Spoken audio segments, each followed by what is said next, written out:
कई लोग कहते हैं महाराज जी, जिस रुद्राक्ष को हम पहनते हैं उस रुद्राक्ष को कहाँ नहीं पहनकर जाना चाहिए। 5 स्थान बताएं जहां रुद्राक्ष पहनकर नहीं जाया जाता। कितने स्थान है? 5। और रुद्राक्ष को 5 स्थान पर पहनकर नहीं जाते, पर रुद्राक्ष के लिए वर्णन किया गया है कि रुद्राक्ष कब कब उतार कर उसको वापिस अभिमंत्रित करना चाहिए। 5 जगह पहनकर नहीं जाना चाहिए और रुद्राक्ष को अभिमंत्रित करना मतलब सीधा अमावस्या के दिन, पूर्णिमा के दिन, शिवरात्रि के दिन, श्रावण महीने के सोमवार को, प्रदोष के दिन, ये दिन आपके शरीर में जहां पर भी रुद्राक्ष है, आपके गले में अगर आप रुद्राक्ष पहने हो, आपके हस्त कमल में आप रुद्राक्ष पहने हो, आपने अपने पास में कहीं रुद्राक्ष रख रखा है, तो उस रुद्राक्ष को अमावस्या, पूर्णिमा, शिवरात्रि या श्रावण का सोमवार या प्रदोष आदि, इस दिन उस रुद्राक्ष को एक बार दूध में धोने के बाद उसमें थोड़ा सा सरसों का तेल अवश्य लगाना चाहिए। क्या होगा उससे? उससे होगा क्या?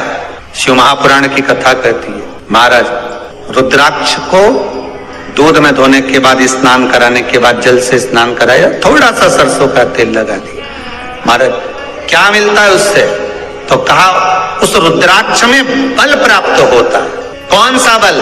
जो शरीर के अंदर बीमारियां बढ़ती हैं, उस बीमारी को वो रुद्राक्ष धीरे धीरे समाप्त करना प्रारंभ कर देता है। पर एक और चीज याद रखना, जिस रुद्राक्ष के पानी को आप बीमारी के समय पर गलाकर पीते हो, उसमें सरसों का तेल नहीं लगाना, उसमें सरसों का तेल नहीं लगाना।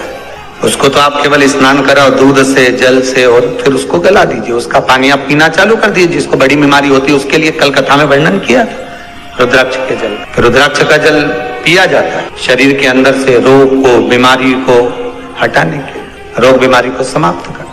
तब 5 स्थान बता दिए, 5 जगह बता दी, 5 स्थान निश्चित कर दिए जहां पर रुद्राक्ष को पहनकर नहीं जाना। पहला, किसी की मृत्यु वाली जगह पर। दूसरा, जहां पर बच्चे का जन्म हुआ, मृत्यु आदि जगह पर सूतक लगती है, जहां बच्चे का जन्म लेता है वहां सावड़ लगती है। मतलब जीव जाने के बाद दुख का सूतक होता है, और बच्चा जब जन्म लेता है तो सुख की सावड़ रहती है। सुख की 2 स्थान।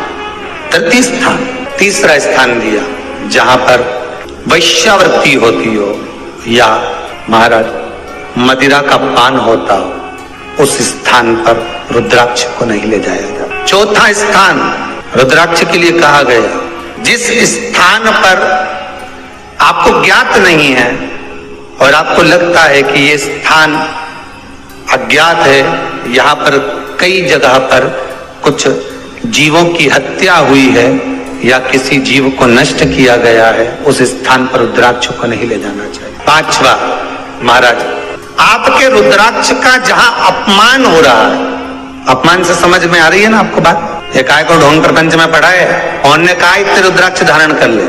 कौन ने कहा है? क्यों ढोंग प्रपंच में पढ़ा है?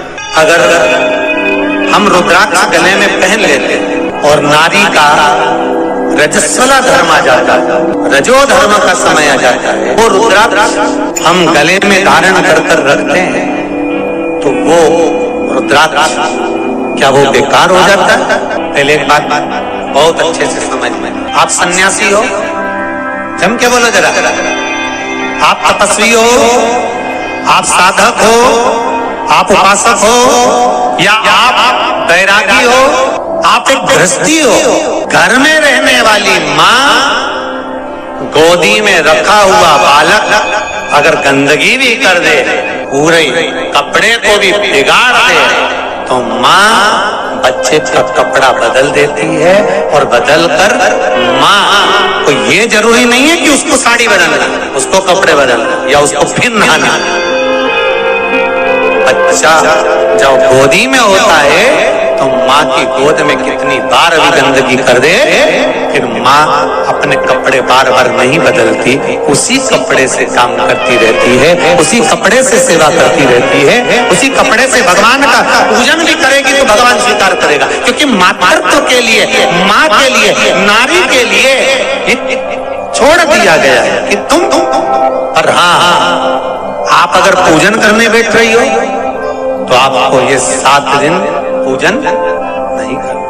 पर रुद्राक्ष अगर आप पहन रहे हो, रुद्राक्ष अगर आप धारण कर रहे हो और अपने जीवन की सार्थकता के लिए स्वीकार कर रहे हो, जैसे तुलसी की माला और रुद्राक्ष की माला गले में पड़ी रहती है, तो ये कंपनी का ट्रेडमार्क होता है कि तुम कौन सी ब्रांड के हो। ये कंपनी का ट्रेडमार्क है।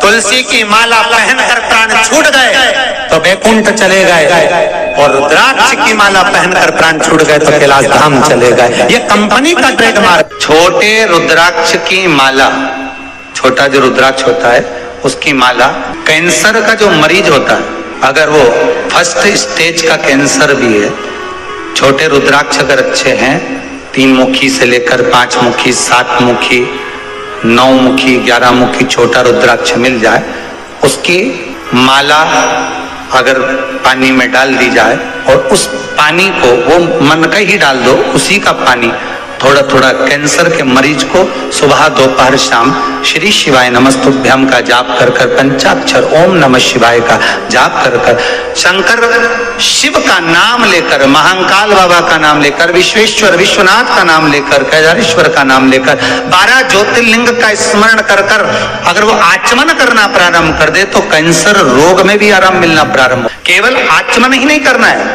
अगर स्त्री है तो अपने उल्टे हाथ पर भी उस मनके की माला को लपेट सकती है। पुरुष है अपने राइट हैंड में उस माला को, अगर कैंसर से पीड़ित व्यक्ति है, रोग से बहुत पीड़ित व्यक्ति, उसको बल मिलता है, उसको पावर मिलता है, उसको एक एनर्जी, उसको एक तेज मिलता है रोग से लड़ने का।